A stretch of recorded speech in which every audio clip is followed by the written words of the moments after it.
But now I am actually very excited to get to introduce Dr. Katharine Thompson. She is an assistant research professor of anthropology at Penn State University and a research assistant professor here at Stony Brook in the Department of Anthropology. And her research focuses on biocultural adaptations to climate change and resource scarcity in sub-Saharan Africa. Catherine's work examines how indigenous and rural communities depend on biodiversity to meet subsistence needs and how to navigate social and ecological shocks. Currently, her research addresses how inequality in resource access and exposure to environmental risks, things such as food scarcity and zoonotic disease, are distributed across cultural groups and kind of livelihood strategies. And her programs integrate ecological and ethnographic methods and engage communities in the co production of data driven solutions to global health and conservation challenges. I was very excited. I got to meet Kate in Tanzania last year. I had the pleasure of getting to meet her there, and we've been in contact throughout the year. So I'm very excited to introduce Dr. Katharine Thompson for our speaker for the colloquium today. So, Kate, the floor is yours. Thank you so much, Tara, for the introduction and just for the welcome in general. Good morning, everyone. I am so excited to be with you today. I wish it was in person, but we discovered it is more difficult to fly from rural Pennsylvania to Long Island somehow than New York to Africa. So thank you for still joining me on the virtual platform. So I do like to begin all of my talks with a quick note that given the nature of my work, which is largely around wildlife trafficking, there is some sensitive content. So there are pictures of animal capture and butchery, and if this is something that is impactful to you, please take care of yourself during our time together. So I wanted to begin my talk and my time with you by centering on a famous speech I heard when I was a college student by Chimamanda Ngozi Adichie. And in her talk, she kind of thinks about the danger of a single story, meaning that as she grew up, she realized that Western literature had no place for people who looked like her culture, who were a part of it, and she didn't see herself reflected. But more so, she talks about how the world itself has a very narrow story about her country, and her entire continent. And this is important because the danger of a single story is that a single story not only shapes how we see others, but eventually shapes how others see themselves. And that's why in my research, I care a lot about telling many stories, complex, contradictory, real stories as we move forward towards understanding. And the takeaway phrase for me from this talk that I highly recommend you go check it out on the TED Talk on YouTube. But she says that we create stereotypes. And the problem with stereotypes is not that they are untrue, but that they are incomplete and they make one story become the only story. And so we're here today to talk about the single story that we have of people called poachers and the consequences from it. From this narrative, we have understandable outputs from the conservation community. We have concern and condemnation. And that's because as conservationists and environmentalists, something we value, biodiversity and the sovereign worth of wildlife and continued functioning of ecosystems, is under threat. And I'm not asking you to change that concern. I'm asking you to sit with it and broaden it. Because the consequence of a single story is it robs people of dignity and makes our recognition of equal humanity very difficult. So recently, I did some very unscientific research while thinking about what I wanted to share with you today. And I decided to do a little poll the audience experiment and ask the internet what a poacher looked like. So I used ChatGPT, a tool that kind of aggregates and interprets collective psyche of the internet, and asked, show me a poacher. And this is what I got for the top 3 images that it created. These people in the pictures are weaponized, overtly criminal or militaristic, tropical settings, and also all minority racial groups. And that got me thinking, well, what does ChatGPT think that a hunter looks like? There's a stark difference. And so even though poaching is simply illegal hunting outside of a season or regulation. So any of these individuals could also be poachers. There's a glaring divide in how we're conceptualizing them and constructing narratives around their actions. So I want to spend my time with you today thinking about these different narratives. So imagine you're sitting with me in an enclave village in Nigeria's Cross River State National Park in a 13-mile motorcycle ride through the forest. We end up here together. And we're sitting with an incredible team of Nigerian graduate students and local liaisons from the Cross River State Ecology and Health Project, and one career-long elephant hunter. And we have tried to interview him for several days, but he's always not there or he's busy. But thanks to Dr. Sagan Friant's incredible decade-plus amount of work at her site, the trust is really strong. So we finally get a chance to talk to him. And to open the conversation, I start with humor. Grandfather, look at me. I am hopeless. With these scrawny arms, could I catch a single elephant? No. And that's why I need you to teach me. And it works. And this might not be the sort of icebreaker you're used to, but it's how I start a lot of conversations in my line of work. I'm a medical anthropologist, and I study how human environmental interactions shape food, livelihood, and health insecurity in vulnerable communities, and then what that means for our continued relationship with the biodiversity around us. My questions tend to be simple: who, why, where, but the answers are complicated. And so to do this work, I go where people are, to porches, to bars, to kitchens. I've eaten my fair share of rats. And through careful ethical protocols, we protect the privacy who trust us. And in turn, they share their stories with us. And that helps give us a window into how they make decisions around natural resource use.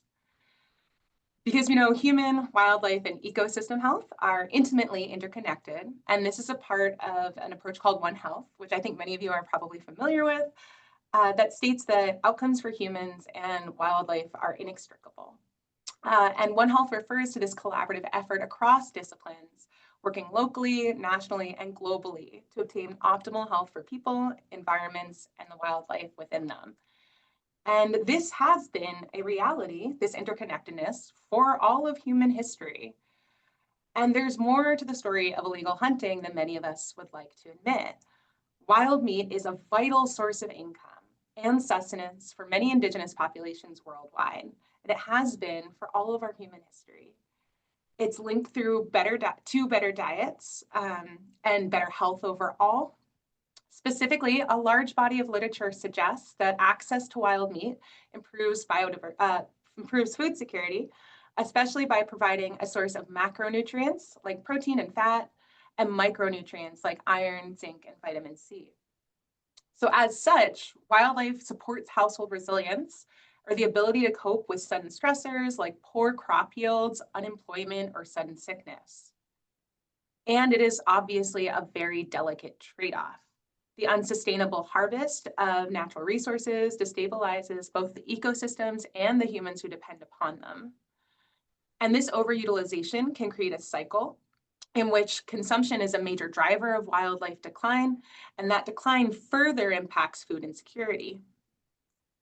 So for many communities, wildlife utilization represents a difficult choice in between real and present famine or poverty today and the long-term potential of making a species go extinct.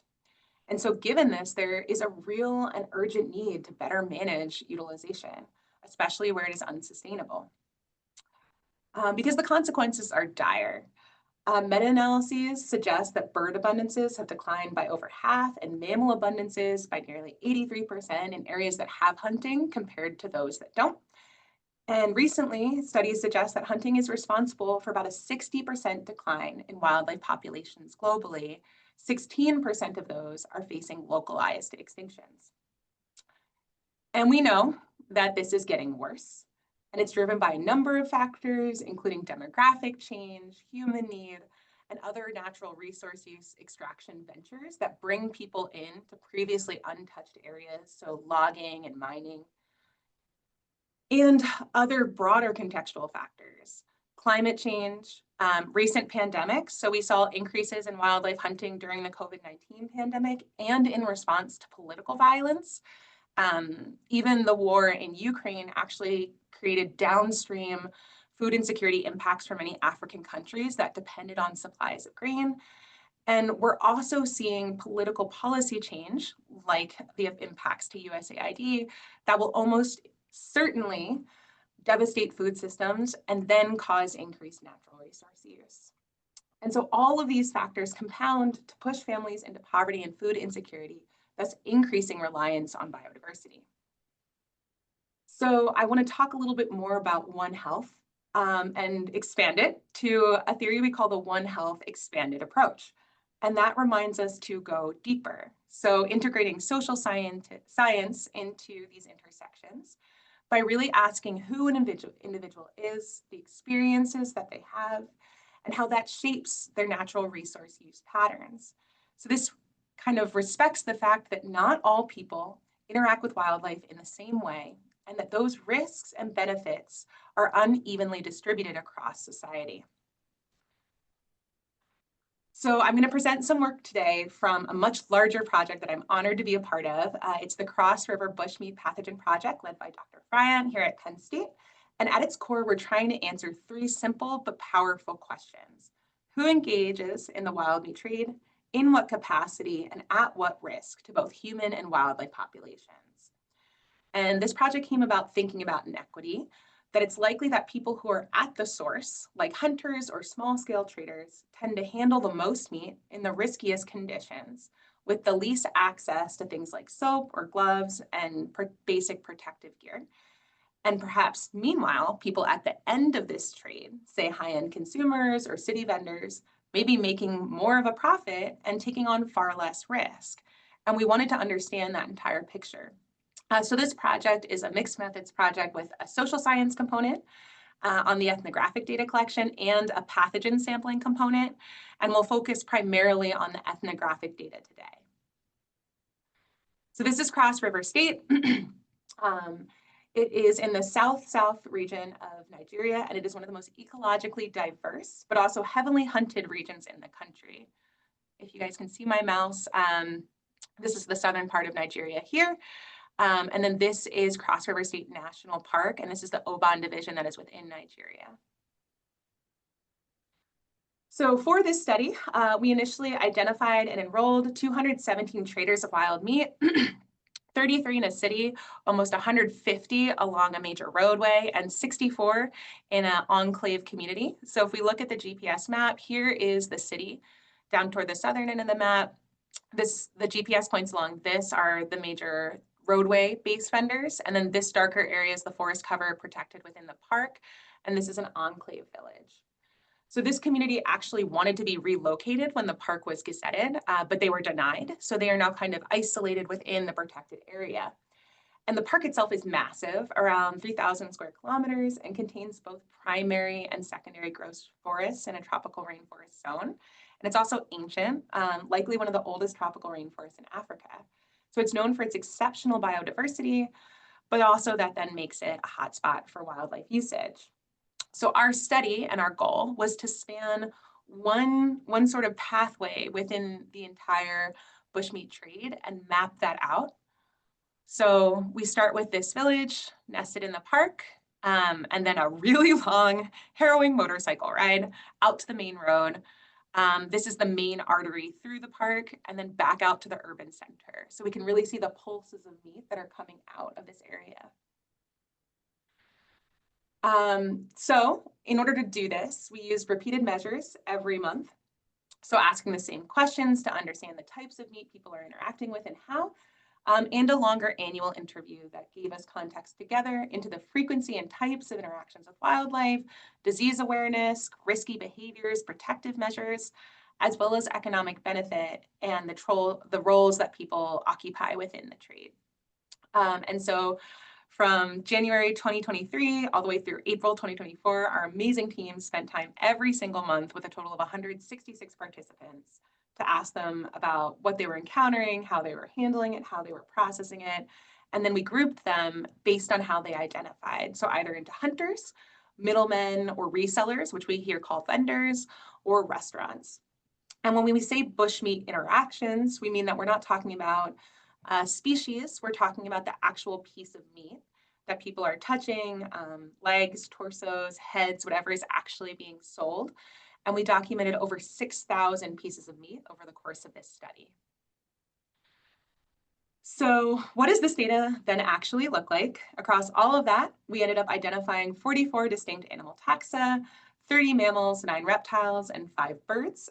And this gives us a rich foundation to understand some trade patterns, ecological impact, and human risk. And we are still putting this picture together. I've got 2 papers in their final draft, knock on wood. But I want to show you what we're seeing so far today, because I think it's really important. So a couple key species and a couple key taxonomic groups dominate the trade across trade roles.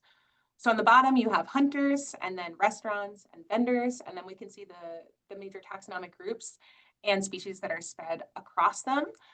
You'll notice some are grouped at a higher taxonomic order. That's just because of the precision of identification we felt confident in at the participant level. And so what we see here is that ungulates are really widespread across the entire trade. And we also see the same thing from the village to the roadway, all the way out to the city, if you look at it on a landscape perspective. Ungulates, like antelope and bushbuck, tend to be lower on the IUCN Red List in terms of conservation concern. However, there are growing reports of localized extinctions within the park, meaning that these animals are disappearing from specific areas. And that really matters because ungulates play a major role in tropical ecosystems. They're grazers and browsers, so they shape forest structure. But they're also really important prey for critically endangered larger carnivores like the West African lion and leopard populations. So we have downstream concerns for overutilization of even these less priority species. Rodents are also super common across the trade. What we see is that there's greater diversity across species in the hunting areas than restaurants and vendors, and I'll talk about that more in a little bit. But this also sticks out because it is commensurate with what we see in other places across West Africa, but it's also a concern for zoonotic disease risk as rodents are host to a suite of pathogens that have spillover potential. We see the reverse trend for primates, where they are most common in the village setting, in the hunter setting. And again, primate predation also represents a combination of ecological concern and public health risk. So we can also look at it from a geographic perspective. At the species level, porcupines are one of the most common animals and present in the city or predominantly urban areas. You can see that in red. We also see a lot of grasscutter, river hog, and satunga in urban settings. And in contrast, we see things like putty-nosed monkeys, palm civets, and long-tailed pangolins are more common within the hunting communities. So this graph is a bit different, but bear with me. It's called an MNDS plot, or non-metric multidimensional scaling. So it helps us visualize the patterns of similarity and difference in complex data. In this case, wildlife community composition across different people. So each of these dots is one person.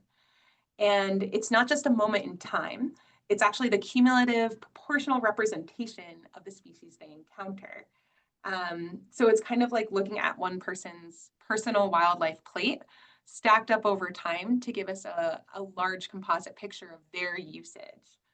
And so what we're doing is comparing those plates, those wildlife profiles, across the 3 trade roles. So we have hunters in orange, restaurants in green, and vendors in blue. And what we see here, if we compare humans almost as different ecological habitats with different species diversity, is that hunters exhibit a more consistent profile. So they're hunting different species, and we'll talk about that, but they tend to be more similar to each other. Vendors are spread out and more diversified from each other than hunters. They act as aggregate points, so they are collecting large amounts of bushmeat and then reselling it outwards again. And then restaurants actually exhibit the highest amount of dissimilarity to each other. So that means that their dots are spread out and there's more variation in the species that they're interacting with. So maybe one place is just serving monkey, another is just serving red river hog. And they also, from a rarefaction curve, another analysis that I did, They also accumulate new species the most slowly. So you have to visit a lot of restaurants to see something new on the menu, whereas hunters are going to, I'll show you shortly, but exhibit a much higher amount of diversity based on the species they encounter in their areas. So this isn't just looking at who sells what, it's more of a socio-ecological fingerprint where we treat the community composition of each trade role as if it was its own habitat. And that gives us insight into the proportional pressure that different trade roles are exerting on the wildlife they depend on. So let's look at it another way. By the volume of trade that people are interacting with, we consider that abundance. So it's the meat that you're processing and passing through your station, either to another person in the trade role or to a consumer, and also species richness. So the number of unique species you're encountering.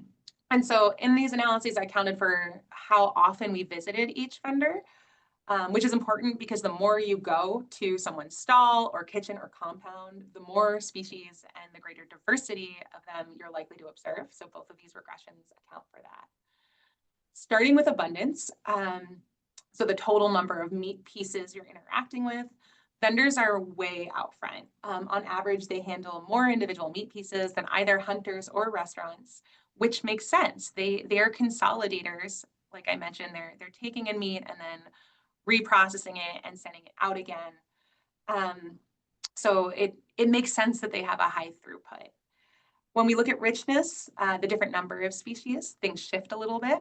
So hunters are marginally and significantly ahead of vendors, and both are different from restaurants. So hunters are operating across the broadest ecological spectrum, and restaurants, on the other hand, are working with a narrower set of prey species. So that's what we see again with that large dispersion in the previous plot, that restaurants are interacting with less bushmeat, and they're interacting with that bushmeat with a lower diversity of species, but they're the most different from each other. So restaurants tend to be specializing or just encountering lower species diversity. And then when it comes to hunters, they're interacting with less meat also, but a much greater diversity, seconded by vendors than restaurants. So this is leading us to not just look at what species and who's interacting with them, but also the different amounts of pressure they're exerting on those species at different parts of the supply chain. And this can lead us to more tailored biodiversity preservation interventions. So we're not talking about the chain as one giant homogeneous entity, but a very nuanced one that requires tailored approaches. So we also looked at things from the species, not just the species risk perspective, but also the human risk perspective, and what people's behaviors mean for zoonotic disease exposure. So this is an inventory of different hygienic practices that we asked people about, how often they did it and didn't. And you can see a really nice visual pattern where we have the orange of hunters clustering much lower around almost never taking some precautions like washing surfaces with soap. You see that throughout these different graphs. And then on the right hand of it, more towards the always area, you're seeing restaurants clustering towards using soap, preventing cross-contamination. And vendors are in there, they're just kind of stacked toward the back. And so what we can see is that likely because of where they're based, hunters are not able to take as many preventative measures. The one source of water is really just a flowing river in the village. There's not a lot of market availability for soap. There's not the ability to purchase and change a lot of personal protective equipment. So that the restaurants are likely much better resourced and able to take some of these precautions. So looking at that another way, this is a collective of all of these behaviors. If we turn this into one score, this is how the different trade roles plot. So you see hunters lagging behind in precaution measures, vendors in the middle, and restaurants significantly higher. So it's showing us kind of where that gap in preventing risk is likely to be. We also looked at income, which was highly variable, both by season and by trade role. But there is a significant difference in which vendors are actually earning the highest income, followed by hunters and then restaurants. But what's interesting about this is they also depend on that income in a different way. So hunters, when you talk to them, almost always say that they have multiple side gigs. So they are farming, they are fishing, their livelihoods are dispersed across natural resource use. whereas vendors and restaurants report depending on that income more. So from a vulnerability framework, if this source of income were to go away, it may be that restaurants and vendors are more deeply impacted upon it because of their reliance upon it. So lastly, we looked at the risky practices people took. So that's how you're butchering your meat, whether you're touching live species and having to slaughter them versus dealing with cooked or smoked meat that has been through preservation processes.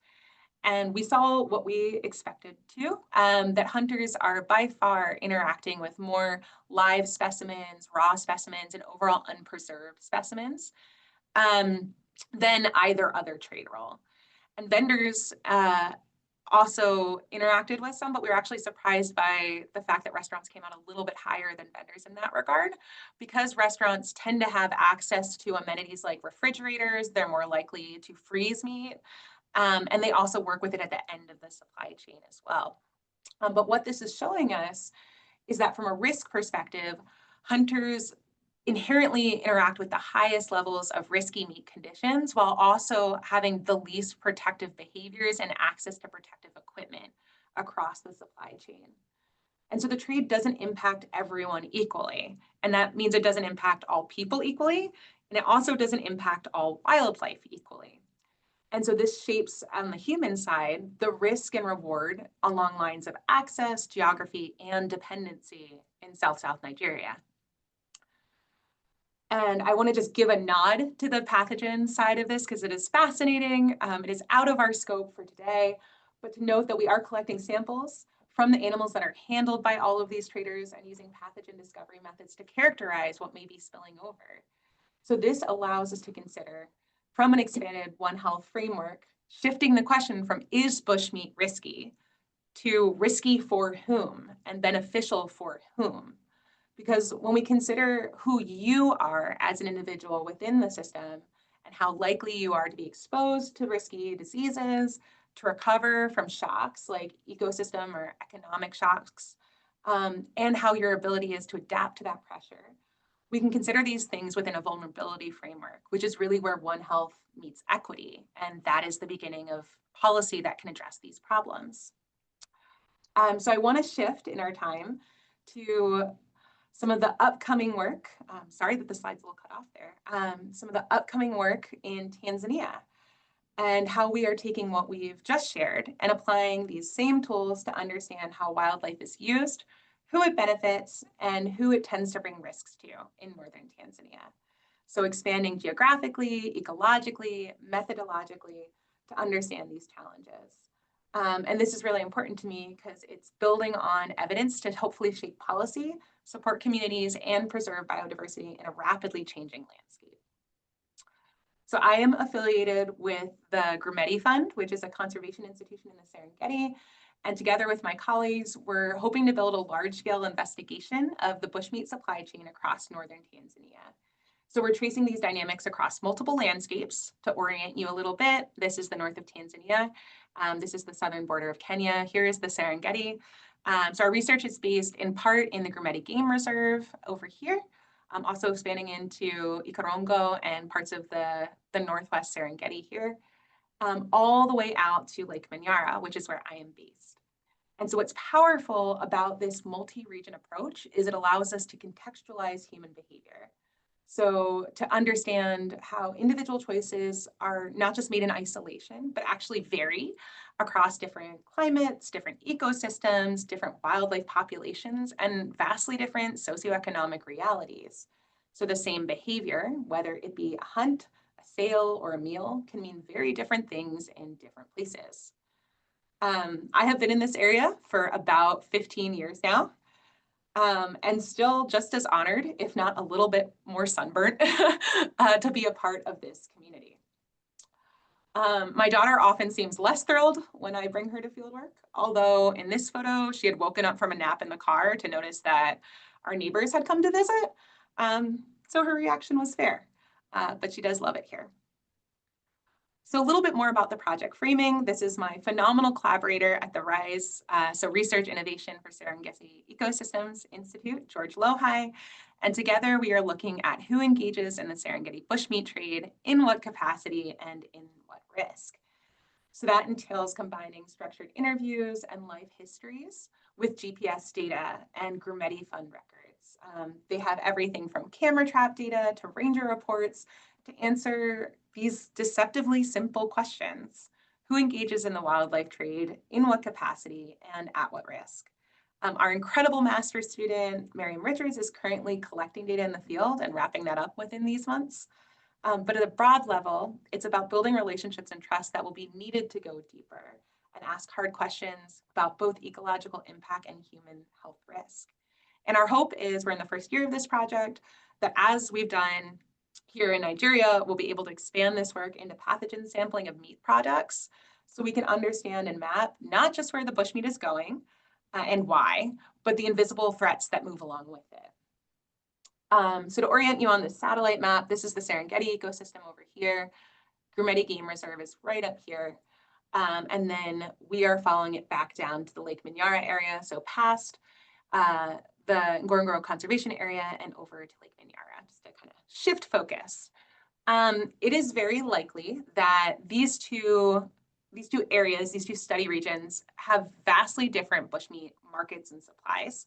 So a lot of what we see in the northern Serengeti goes up into Kenya, whereas what we see in the Lake Minyara area goes to some major urban centers like Arusha here and Moshi, which is close to Kilimanjaro. One interesting little takeaway too is we're learning from the Lake Minyara area that people are actually transporting meat further, despite the the legal risk, transporting meat further because of getting better prices further away. And so spanning these different protected areas, we're actually able to get a pretty good look at what's called the Northern Circuit, which is an iconic chain of national parks that is really important for Tanzania's tourist economy, as well as a really important stronghold for East African wildlife. So based in Lake Minyara, we're asking how these regions differ, not just geographically, but how they reflect different social networks, market demands, and ecological pressures, and how people make decisions in one landscape versus another. So I am holding up the Lake Minyara side. George is based in Grumeti, and Lake Minyara is a really lovely area. It is called the home of the tree climbing lions. And yes, I'm aware that tree climbing lions are also found elsewhere, but we're very proud.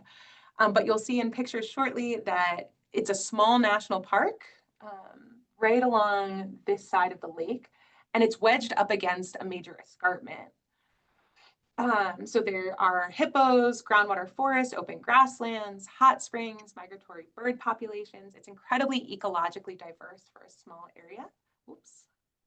And it is also a really important broader region over here for wildlife movement in between the Lake Minyara area and Tarangire National Park, which is increasingly limited.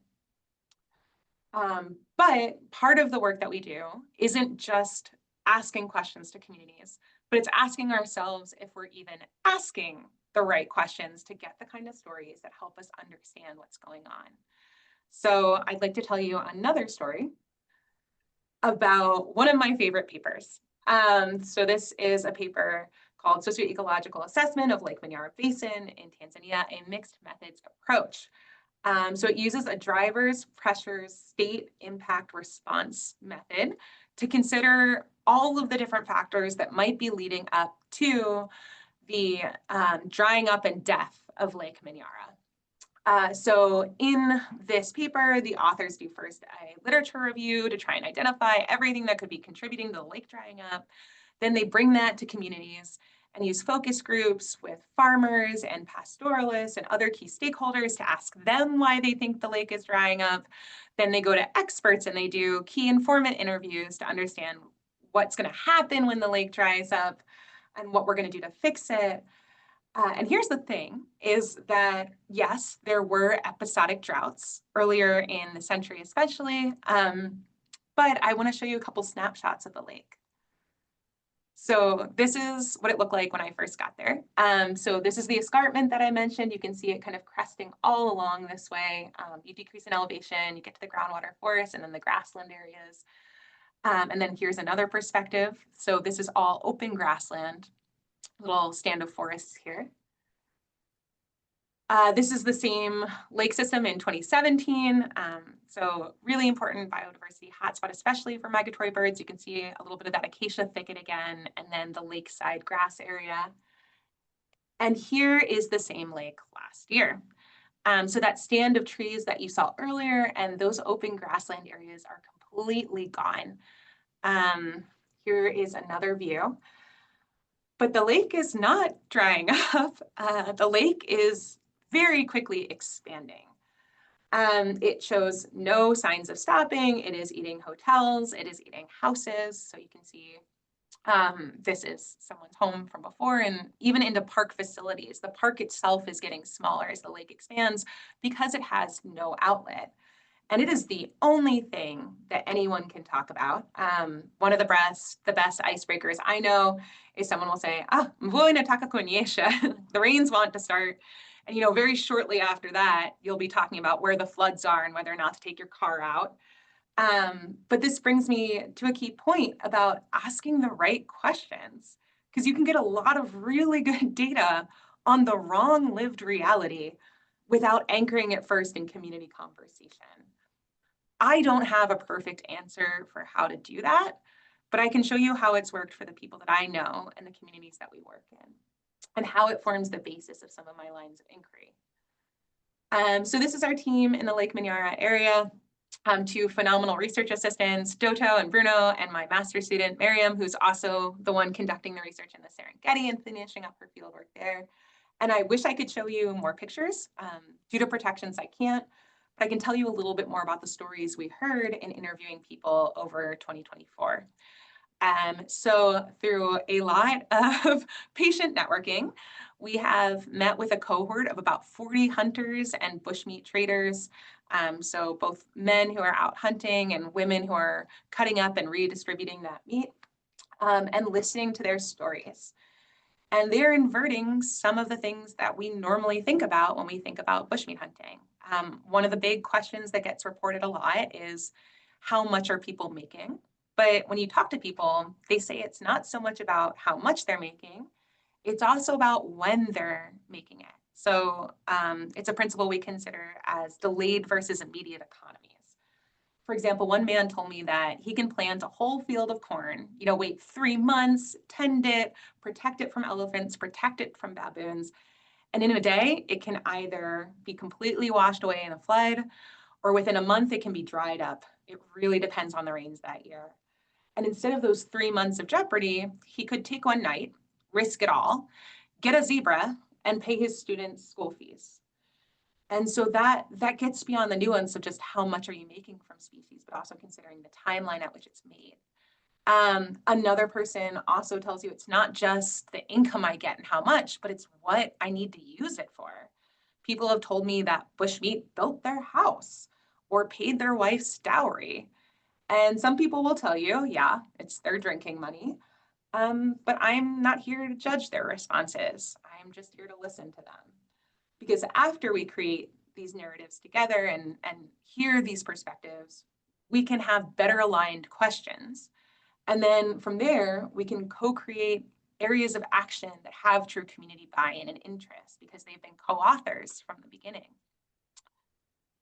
So within the field of bushmeat research specifically, this kind of gets beyond how we normally look at it, which is a rather reductionist view of circumstance driving wildlife utilization. And there is a lot of literature that suggests that poverty and food insecurity drive hunting.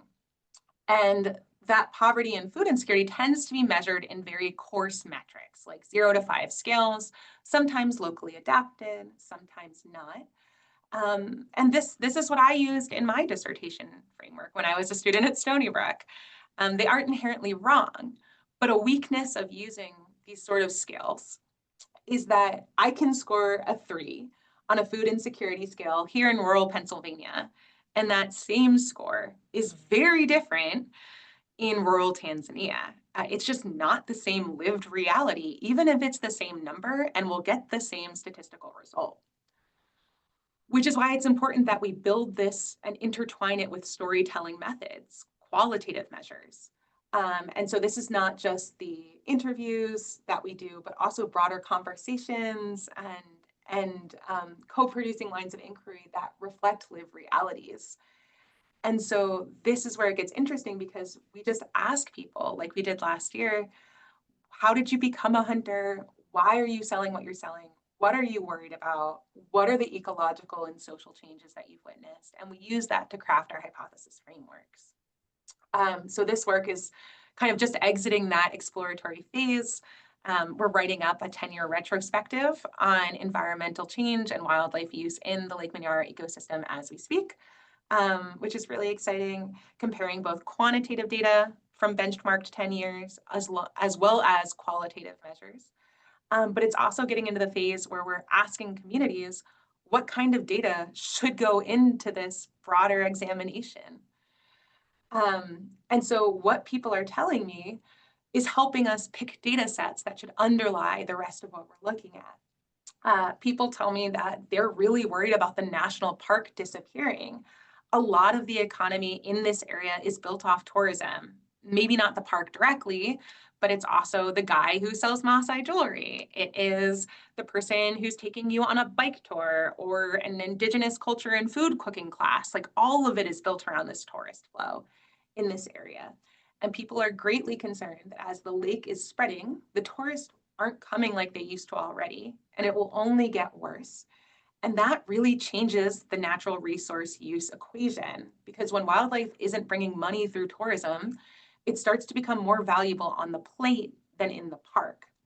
So people are telling me about their fears about not being able to feed their kids and what will happen to them, or what will happen to their children if they get arrested. And I'll talk about that in a moment. They're also telling me how expensive domestic meat is and how that price is only going up, and how therefore the money that they get when they sell bushmeat, it kind of goes through this sort of local alchemy, and it's traded and recycled and becomes no longer bushmeat, but funds to buy other sources of sustenance, whether it's corn or rice that maybe your fields didn't have a good harvest of that year, or it's that domestic meat that you couldn't afford the way that you used to.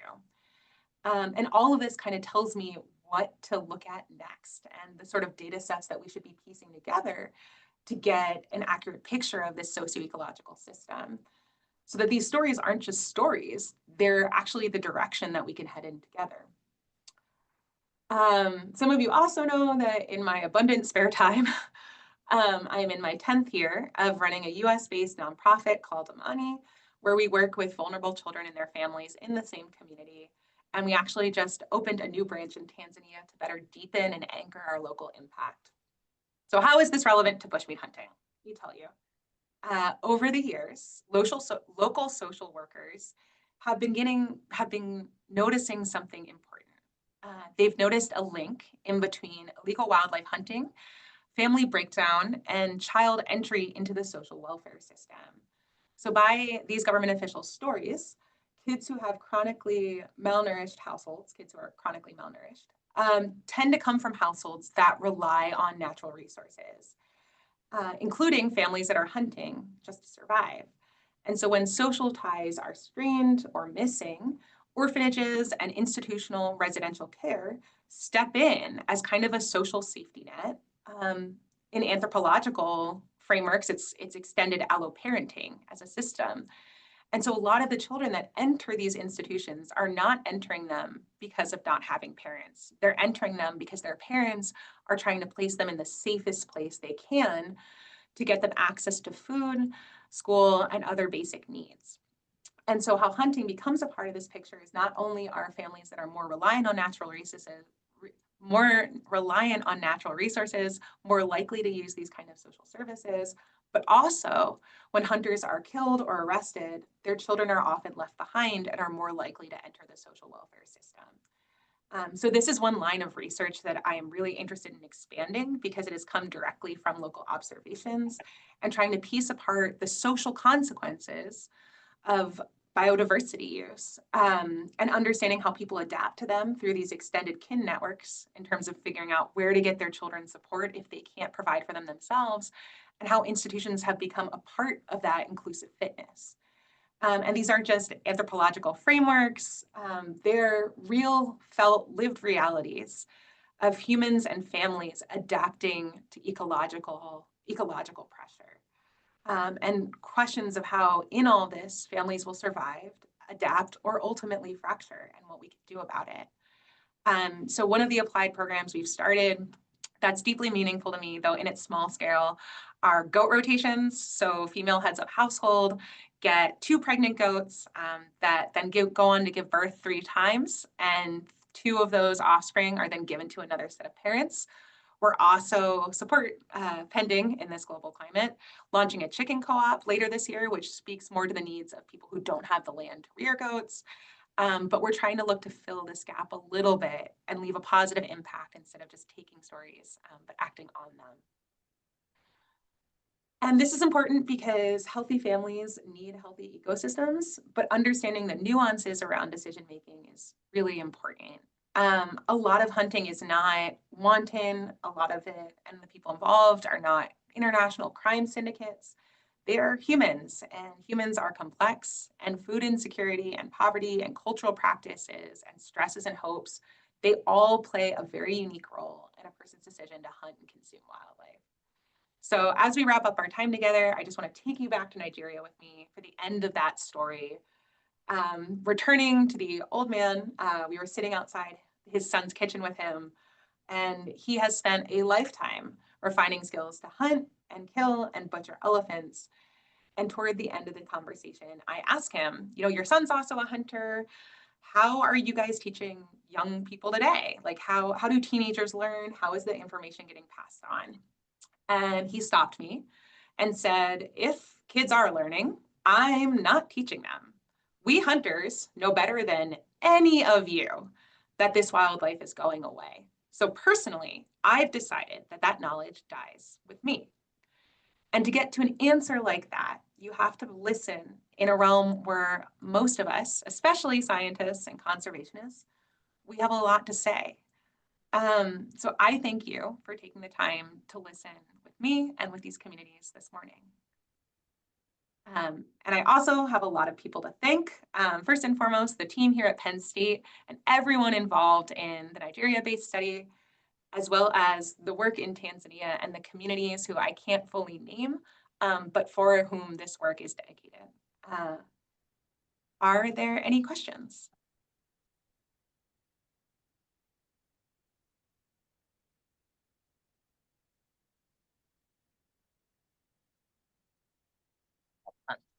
I'm going to stop the share, so hopefully I can see people. Great. Let me. Sarah. If you could come and stand. There you go. Hi. So you discussed that in the Cross River Bushmeat Project that a lot of key species and taxa dominate the trade, and that there have been reports of ungulates decreasing significantly in some areas. I was just curious that if there are any policies or regulations that are put in place when a specific species are showing signs of large decline. Ooh, so kind of like, is there reactionary policy in response? So a lot of these policies already exist. So not just ungulates, but across different species, we have CITES, which prevents international trade. And then there's also domestic regulations around what can be hunted and when. It's a similar structure where there's list 1, list 2, for controlled species, and then unlisted species. We did do some analyses on that as well and kind of found that it's not really protecting anything. People are still hunting, and that pressure seems to be spread across these different species lists, across the trade roles. So I think the question is less of like, there already are policies in place. Those policies will probably be tightened in response to species decline if they can be. Some are already, very strict, but do they have an impact? And I think also, just to add, that the impact of law enforcement is variable in different places depending on the political ecology around it. So while we didn't look at the impact of law enforcement or activity or legal protection specifically in Nigeria, I can tell that it's a lot more lax culturally, even if it's illegal. You still have signs that say like bushmeat is here outside some restaurants. Whereas in Tanzania, there is a much stronger effect of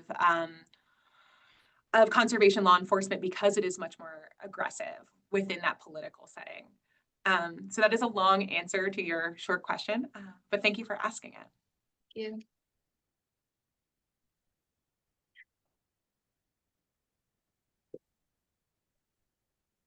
Right, I just opened the chat too, but if anyone on Zoom wants to just unmute themselves and talk, that would work. Anything, any other questions in the room? Ian, you wanna come up? Walk up? Yeah, if you would. Sure.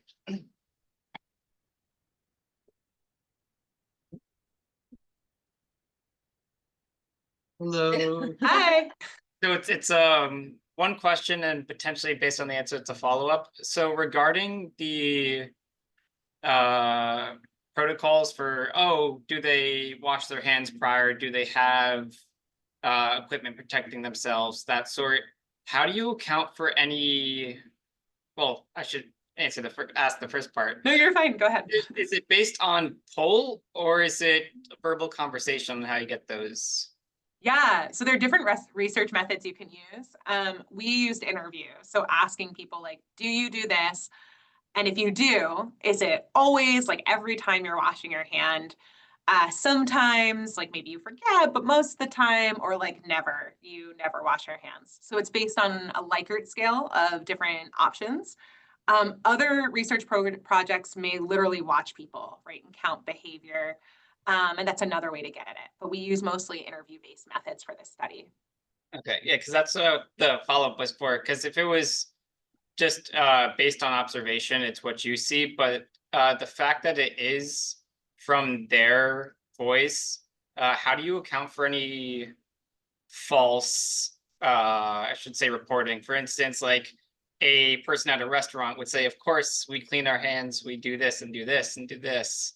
But those who are hunters, they don't have that reputation per se that they really have to, follow those specific guidelines. So wouldn't those potential false reportings create that visual trend? Yeah, I feel like that is where you could get into an extended approach, right? Of like, maybe you see these patterns in the data and you decide to go back and actually validate if there's this big jump in in restaurants and hygienic behaviors. You could then combine like an observational approach to see like how often are we actually seeing this behavior. But that is one of the complexities of trusting people at their word.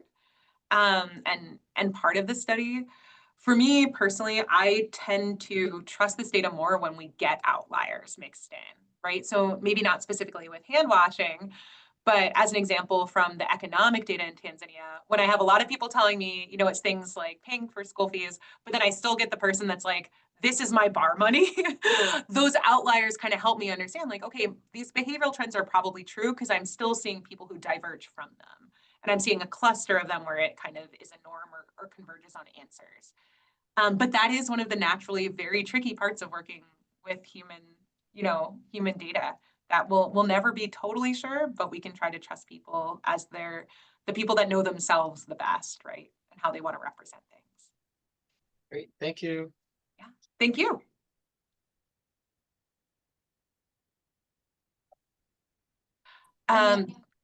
There's a comment in the chat, I think it went directly from me, but was just kind of noting, it's Jay Yawler, but that there's also, they work in the Lake Turkana region in northwestern Kenya, and they're also seeing lake water rise. And for them, fishermen are impacted. So how are fishermen impacted in our area? That is something that I started trying to tease out while we were doing these bushmeat interviews over the summer, because a lot of people who are hunting have mixed economies. They're also fishing. And we didn't do kind of a deep dive into the lake impacts on fishers, just because of the scope of the study. However, it seems to be a mixed bag, right? With some people saying that certain species are easier to catch, some people saying they're going out less because of the rain, other people bringing up that, again, we're adjacent to hippos. So how hippo behavior and movements are changing, and that is a direct risk to fishermen. There are a lot of people that have been in the hospital or pass away due to hippo attacks in our area. And so these things have variable effects. We haven't gotten to explore it in greater detail yet. But just to acknowledge and to respond to that question the best that I can.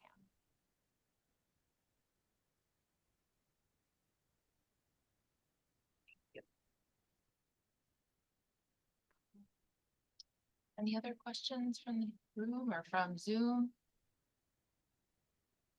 Great. Well, I think we're about done with the time here, but I really appreciate this talk. Thank you so much, Kate, for joining us. And I hope that we facilitated enough interaction here as best we could. And Thank you. you know, next time you're on Long Island, you should, you know, swing by South Campus. I would love to. Asante ni sana. Absolutely. And we owe you a lunch because all meet together and have lunch together over in another building on South Campus. So next time you're here, we'll try and recreate some of that. That sounds lovely. Thanks, Tara, for inviting Kate. Kate, asante sana. Karibu sana jamani.